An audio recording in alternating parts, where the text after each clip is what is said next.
Welcome, everyone, to another episode of the Life Leaders Masterclass. We're going to be talking to Darren Collins today about the path to financial independence. And so we kind of have a scenario we're going to present to Darren and just say, can you just walk me through your thoughts on how a person in this situation can gain financial independence and really begin to start building wealth? So, Darren, this is kind of the scenario we're going to talk about today. All right. So I got a guy, and he comes to us and he says, man, I've got a small business that I own, and I'm pulling in about $150,000 at the end of the year.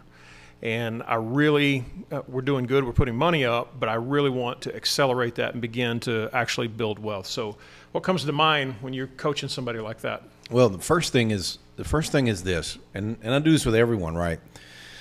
You know, the old saying is beauty's in the eyes of the beholder. You know, wealth and independence is in the eyes or the heart of the human. So it's different. First off, it's different for every person. Mm-hmm. My building wealth, your building wealth is always two entities. They can look the same, but they're not going to be identical twins. So it has to do with them. If in general purposes, the guy or the gal's making $150,000 a year in their business and they want to build wealth and financial independence, you know, we always say the same thing. You know, broke people, what is the model? They say broke folks talk about money, rich folks talk about things, and wealthy people talk about ideas. Well, the reality is that, you know, if you're going to build financial independence, this guy could be a plumber. I don't really care. I have a particular guy in person in mind that I'm thinking about, so I'll use him as the avatar example here. And I would say to him, hey, okay, well, let's look at how much it takes for you to live, how much your business revenue is and could be and should be and you want it to be.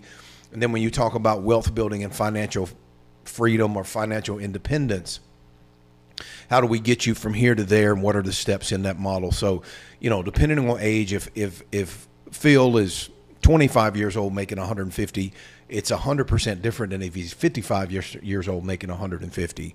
So there's a lot of variables in there. But what I always say to everybody is consistency is the common denominator to every successful person, right? It doesn't matter. So if one of the things you got to do is, you know, we've had this conversation before, right, about saving money, and I have money in my account, but I call it opportunity capital and not savings account. Savings is rainy day stuff, and opportunity capital is I'm just looking for somewhere to drop this as a seed in the ground.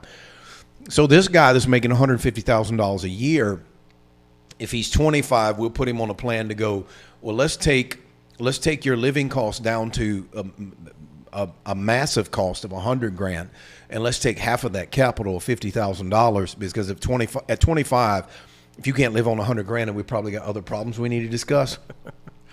But at 50, it's different, because at 50 years old or 55 years old, this guy's got grandkids. He's probably got somebody in college, et cetera. There's a lot of dimensions in there. So there's no one blanket answer. But what I would say is consistency is the way to build financial independence. And you have to consistently invest. You not consistently save, but consistently invest. So the corn in the hand doesn't produce a crop. It only produces a crop when it's in the field. Yeah, you talked about that. We've had several conversations. You talk about the difference between a mindset of people who save because they're, I guess, afraid they're not going to be able to produce, and a person who knows how to build wealth. They don't see the money the same. You described it a little bit as opportunity cost or opportunity cash. And how do you flip that switch? I don't know that you flip it. I think it's a learned deal. So, you know, we grew up, right? You and I are both the same age. We grew up in this mental model of, you know, save for the rainy day, right? That was because our parents were kids of the Great Depression, right? So they came out of that. So grandma and them were always save it, right? And I remember them corning peas and canning, you know, fruits and jellies. And so we did all this stuff, right? They froze the peas and everything. They save it. Yeah. Just keep it. Make sure you have it. it's probably going to rain again tomorrow. Make sure you have it. I think you have to outlive that thing, really, John. When I look at that, I think I just outlived it, right? And there was a couple of things in the outliving that actually happened, and I said, no, I'm not going to do it that way anymore.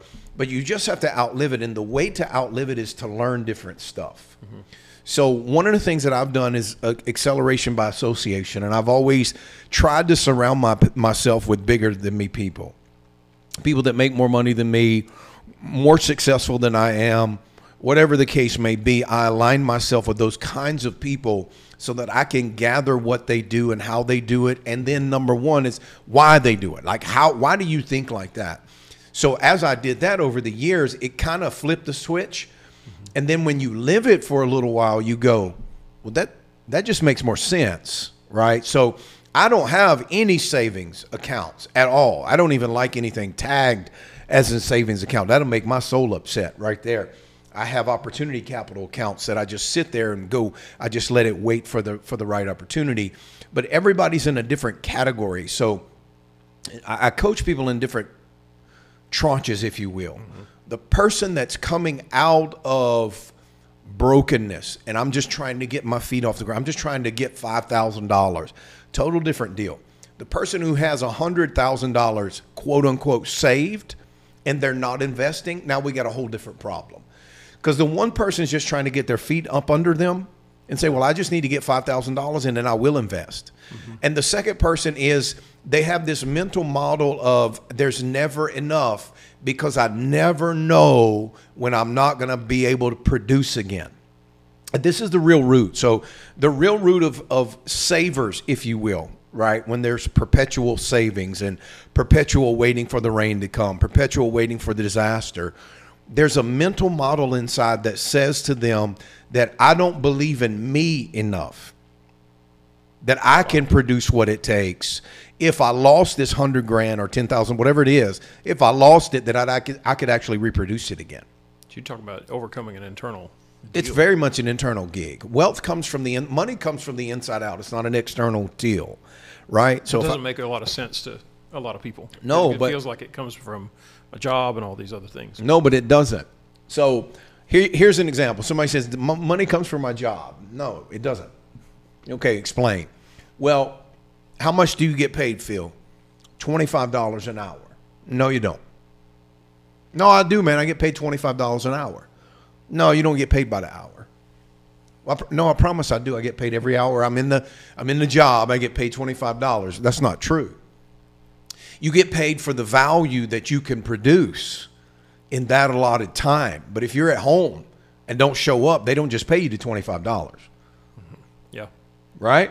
So you actually have to produce. So the boss guy or the CEO, whoever it is saying to you that we believe you can produce this much value and we're willing to pay you this every hour that you spend here producing this much value. So the money has nothing to do with the job. It has to do with what I bring to the job. Okay. So then again, it comes from the inside. So because every person brings their skill set to the job. Here's one right now because we're hiring in our finance department right now, right? Well, this is a particular skill set. It's so just because you like the pay and we like you doesn't mean we hire you for that job. You have to have the skill set to produce the value that we're willing to pay for that skill set. So again, when we get back to the guy who's making $150,000 in his gig, it's this mental model of we have to figure out in coaching if he or she is ready to become a sower of seed, an investor, or are they still stuck in the mental model? Because I can't ever take anybody to independence, financial, quote unquote, freedom. I can't get you there if you don't do the things. Everybody asks the same question, John. They go, tell me the steps to become a millionaire. And every stairway is different. Every stairway is different for every single person. You and I can do the exact same job, but our stairway is different. Yeah. It's totally different because you're 6'5", I'm 6 foot. We see things at a different perspective, first and foremost. Your background is from Arkansas. Mine's from North Carolina. We were raised differently. So we see things in a different perspective. I have to outlive my mother and father's constraints. You have to outlive your family's constraints. This is just the way of life. So everybody has to find their own individualized scenario. So this guy, let's call him Fred. He's making $150,000 a year. You go, Fred, well, I need to know why you're already not investing that money. Why are you already not? Because you're saying that's an inside deal. It's already. Always an inside deal. And every time, everything that I talk to anybody about when it comes to money and coaching is tell me where your framework is at. Because you may not live up to what you want in life, but you will always live up to your value sets. You always live to your values. So regardless, whatever you deem is this is value to me, and I can't do without it, right? Whatever that is, you will live up to that quote unquote standard. But that doesn't necessitate that you live towards your wants. So I've got to figure out if Fred is living his standard life, or is he living his past generation? Here's one, right? You've heard this before, right? The young lady's just married, right? She's cooking a ham at Christmas, right? Yeah. And she goes to cook the ham, and she cuts both ends of the ham off. And her husband goes, baby, why you cut the end of the ham off? And she goes, I don't know. My mother always cut the thing off. So they get on the phone, call mom. Mom, why you cut the ends of the hams off? And mom says, I don't know. My mom always did that. So grandma's still living. So they call grandma. Grandma, why did you cut the end of the ham off before you cook it? And grandma said, well, I did that because my pan was too small. So but watch, but this is the real deal. So this thing goes on for 2 more generations because grandma had a small pan. And so our parents are kids of the Great Depression. They were babies outside coming out of the Great Depression. So they started cutting the ends of ham off, right? Yeah. Because their pan was so small, and we have to outlive that. We have to outlive that. So the guy, Fred, who's making $150,000 a year, it's going to depend on how old he is, what generation he's in. All these things come into play when it comes to building financial independence. Here's a big one, John, that comes into play. What does it mean to you to be independent? Is there a number? Is there a feeling? Is there what? Because I got one guy that I've coached, and he wants to be completely debt free. I feel independent then, right? I feel like that's where I want to be. Well, that's not me, because I'm a leverage freak. I would prefer to use the bank's money. I'd prefer to leverage every dime that they will possibly give me. And it's not right or wrong. It's just the personality. Yeah. So if you can't talk this person out of being debt free, right? He's followed Dave Ramsey's model all the way down, which is a good model, and I'm happy for him. If that's his model, then his independence is totally different. So if he's completely debt free, all he needs to make is $3,000 or $4,000 a month, and he feels like the world has been taken care of for him. Yep. So then we create a plan for that guy based on that model. Now, you go back to Fred. Fred says, well, I want my business to be doing $50 million a year, and then I'll feel financially free or financially independent. That's a whole different plan, Fred. So it varies. I say all that long way to say there's a lot of variables in that denomination that you have to look at the independence of the person and what they're trying to get accomplished. I want to take over the world, right? So if you give me $100 million, I'm just going to reproduce the 100 million 1,000 times over because I want to take over the whole entire world. I want to be as big as we can possibly be. So I don't look at financial independence as what I can buy or what I have the ability to do and what I have the ability not to. I look at financial independence right now as how much do I have to sow toward the next gigantic deal. Well, yeah. So you made me think as we were talking about that, because every time I talk to you about these different scenarios, I always go to specific steps, and you don't want to ever start there. You want to go back and investigate the person, because as I'm thinking about this class, we could put together, here's a 5-step plan, and it would probably work for every single person, except what you're saying is it won't work for the individual because they can't tolerate that particular path. Correct. In other words, those steps for me, and they may be no bigger actually, but because of my value set or my framework, it may look like I'm scaling a 50-foot cliff or a 100-foot cliff. When to somebody else, they're not in that box or in that framework. That's easy.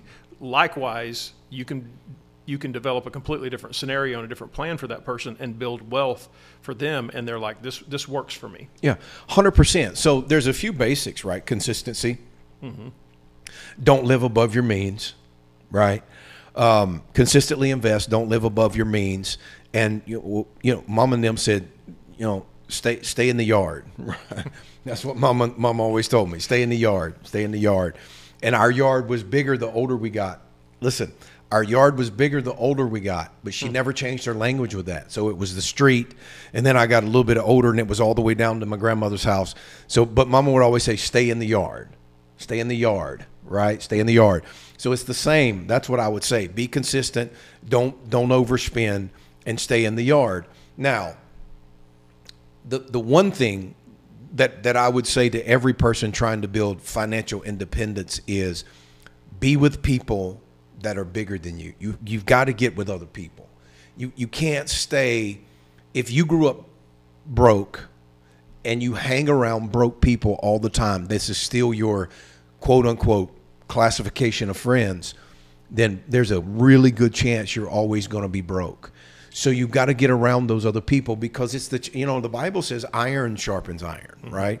So feathers don't sharpen iron. That's just what it is. Yeah.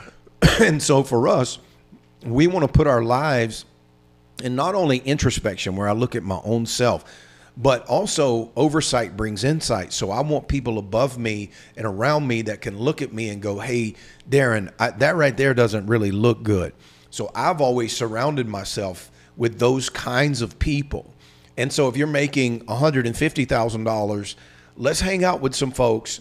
Here's what I did. Well, here's a quick story. Napoleon Hill, who wrote Think and Grow Rich, interviewed Andrew Carnegie. And one of the questions came up, and he said, Mr. Carnegie, if you lost everything you had $5 to your name, what would you do with the $5? No food, nowhere to live, nothing. What would you do? And Mr. Carnegie says this in response. He says, I would take that $5 and go to the most expensive country club in the city, and I would buy me a cup of coffee. So Napoleon Hill says, so you've got only $5. You wouldn't try to find anywhere to live, find any food. You don't double down on cheap food to figure it out until you can get your legs up under you. He said, no, I go to this country club. And Napoleon Hill says, why? He said, because the people in this place are in my future. They're the people I want in my future. So it has nothing to do with the denomination of money. He said if he lost it all, he would go hang out with the people that he wants in his future and not the people that he had in his past. Wow. That's a big deal.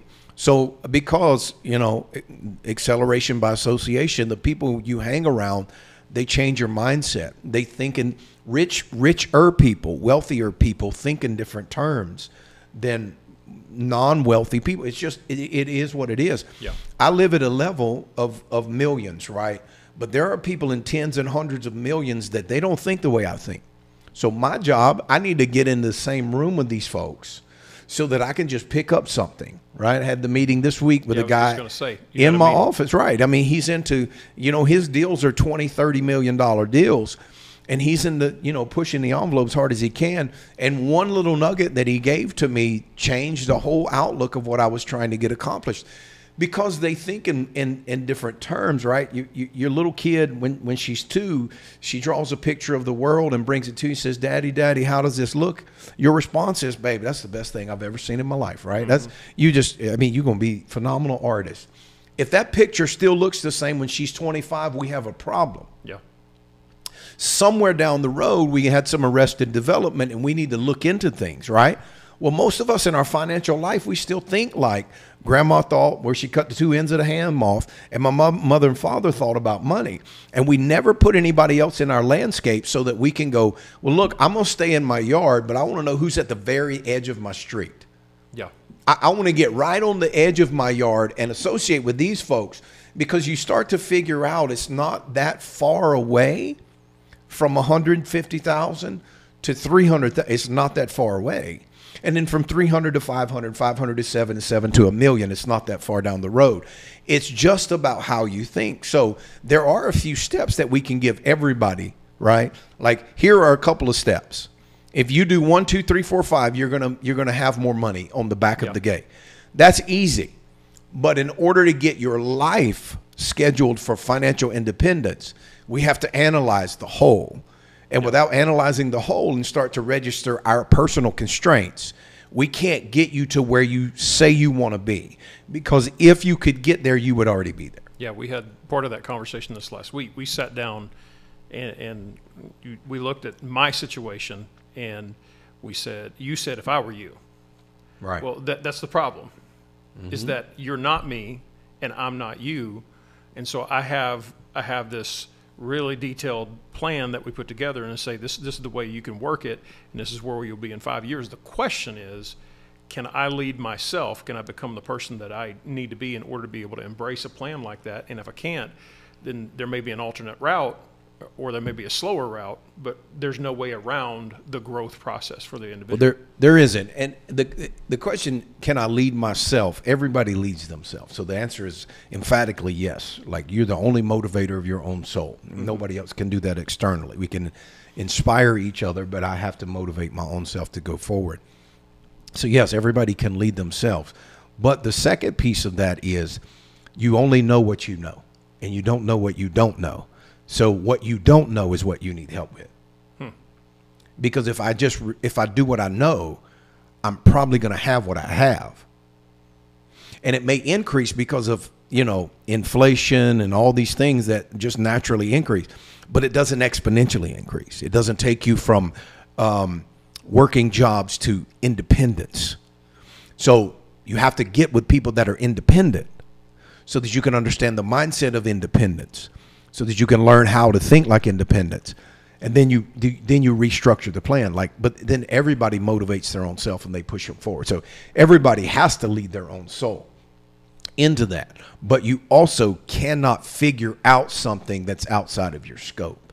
It's like first grade, and it's like a first grader and you're trying to teach them, Harvard calculus or something. It doesn't pan out. Yeah. It doesn't work. So that's the thing I would say. Like those are the specifics. And then the basics of that is be consistent investing, keep the investments growing.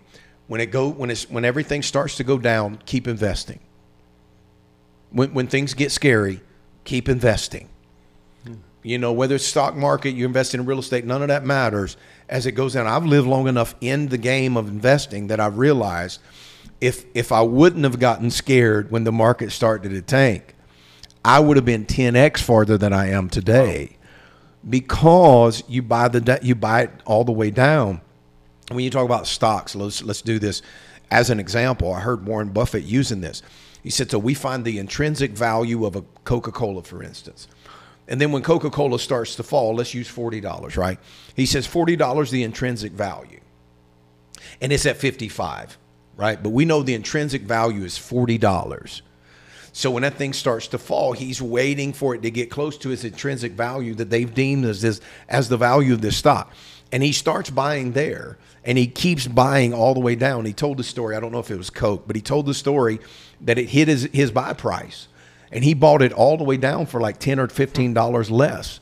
And he said, well, why did you keep buying? He said, because this is still the intrinsic value. Yeah, that's where it's at least got to be there. It has to be there, right? So if I buy it at this, I know this company itself can produce this.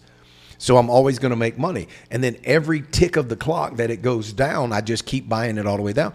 It's the same in real estate. It's the same in everything. You just have to keep, and that's what I mean by consistent investing. Like, oh man, the market is falling. Buy. Yeah. Buy it, right? Warren Buffett's model is when everybody's buying, sell. When everybody's selling, buy. I mean, that's the real model. So consistency is the biggest thing. Yeah. Consistency, and then the associations. Getting with people that understand how money actually works so that you're not just repeating the patterns that you've always lived over and over and over again. That's what I've done. That's phenomenal. Well, as we bring this to a close, here's the three things that I heard today. There's probably more than that. Number one, if you want to get on the path to building financial independence, financial wealth, number one, you got to live beneath your means. Live below your means. Number two, be consistent no matter what is happening. And number three, you need to be around people that know more than you know and are doing things different than you're doing if you're going to be something different. That's what we're all about at Life Leaders, is we're bringing people together to form a collective, a mastermind, people that address every different area of our lives, from health and wellness. Getting ready to do a masterclass on health and wellness coming up in just a few minutes. We're going to be shooting that. We do this stuff all of the time. So if you're not a member of Life Leaders and you want to accelerate your life, you want to be around people that are thinking differently, people that are thinking in terms of how can we do more than we've ever done before, you need to be a part of Life Leaders. So there's a link with this video. Click the link, see what it looks like to become a member, join, and let's do something together that's significant.